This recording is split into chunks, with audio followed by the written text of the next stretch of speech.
BJP MLA Maheshwar Reddy సంచలన వ్యాఖ్యలు చేశారు. కేంద్ర ప్రభుత్వం అమృత్ పథకం ద్వారా రాష్ట్రానికి వచ్చిన 3,000 కోట్ల రూపాయల నిధులను చీకటి టెండర్లు కోట్ చేసి కుంభకోణం చేశారు. రేవంత్ రెడ్డి తమ్ముడు, బావమరిది కూడా కాంట్రాక్ట్లో ఇన్వాల్వ్ అయ్యారు. సోదా, గజ, కేఎన్ఆర్ కంపెనీలకు కాంట్రాక్ట్ పనులు అప్పగించారు. ఎస్టిమేట్లు అన్ని కాంట్రాక్టర్లు తయారు చేసుకున్నారు. 600 కోట్లతో అయ్యే పనికి 1000 కోట్ల రూపాయలుగా ఎస్టిమేట్లు తయారు చేశారు. కేంద్ర ప్రభుత్వం నిధులను దుర్వినియోగం చేశారు. ఒక్క జీవో పబ్లిక్ డొమైన్ పెట్టడం లేదు. టెండర్ డాక్యుమెంట్స్ పబ్లిక్ డొమైన్లో ఎందుకు పెట్టడం లేదు? కాళేశ్వరం ప్రాజెక్టుపై ఒకవైపు జ్యుడిషియల్ విచారణ జరుగుతుంటే అదే మేఘా కృష్ణారెడ్డికి 1100 కోట్ల రూపాయల పనులు ఎలా అప్పగించారు అని ప్రశ్నించారు. నడిపిస్తున్నారని చెప్పారు కదా, మరి ఈరోజు ముఖ్యమంత్రి గారి తమ్ముడు, ముఖ్యమంత్రి గారి బామ్మరిది, నేను ఇంకా కుటుంబ అంశాలకు వెళ్ళడం లేదు, ఈ అంశంలో మరి ఈ కాంట్రాక్ట్ విషయంలో వారు ఇన్వాల్వ్ ఉన్నారు కదా, మరి ఈ అంశంలో మీరు ఏం సమాధానం చెప్తారు అని చెప్పేసి మాత్రమే నేను అడుగుతా ఉన్నాను.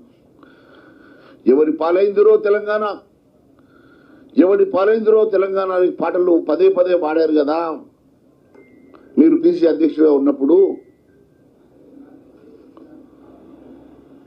మరి ఈరోజు తెలంగాణలో కాంట్రాక్టర్లు లేరా, మొత్తం ఆంధ్ర కాంట్రాక్టర్లు అన్నారు కదా, మరి ఈరోజు మెగా కృష్ణారెడ్డి గారికి, ఏఎంఆర్ కంపెనీకి మీరు ఏ రకంగా ఈ టెండర్లు దారాదత్తం చేశారో సమాధానం చెప్పాలని చెప్పి అడుగుతా ఉన్నాను.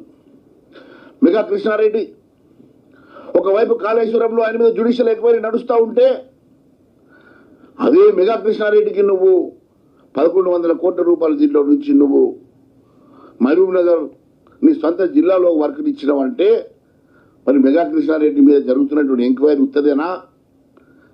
మెగా కృష్ణారెడ్డికి నీకు ఉన్నటువంటి సంబంధాలు ఏంది? మరి మెగా కృష్ణారెడ్డి గతంలో నువ్వే చెప్పినావు కదా, మెగా కృష్ణారెడ్డి అవినీతి సొమ్మును కక్కిస్తానని చెప్పినటువంటి ముఖ్యమంత్రి గారు, మరి మెగా కృష్ణారెడ్డి మీద ఇప్పటి వరకు ఒక సిబిఐ ఎంక్వైరీ కానీ, ఈడీ ఎంక్వైరీ కానీ ఆలోచన చేయకుండా నువ్వు మెగా కృష్ణారెడ్డి సొమ్ము కక్కిస్తానంటే ఇక్కడ ప్రభుత్వంకి రికవరీ చేస్తావేమో అనుకున్నాను, కానీ ఈ రకంగా ప్రైవేట్గా కక్కిస్తావని చెప్పి నేను అనుకోలేదు. మరి మెగా కృష్ణారెడ్డి మీద జ్యుడిషియల్ ఎంక్వైరీ నడుస్తున్న సందర్భంగా కనీసం బ్లాక్ లిస్ట్ చేయకుండా కూడా కొత్తగా కాంట్రాక్ట్లు ఇవ్వకుంటే బాగుండదు కదా. మరి మెగా కృష్ణారెడ్డికి ఏ రకంగా ఈరోజు ఎస్కలేట్ చేసినటువంటి దొంగచాటుగా చీకటి ఒప్పందంతో ఇచ్చినటువంటి కాంట్రాక్టు, దీనికి మీరు ఏం సమాధానం చెప్తారు మెగా కృష్ణారెడ్డి గారికి ఇచ్చిన కాంట్రాక్ట్ మీద అని చెప్పి అడుగుతున్నా.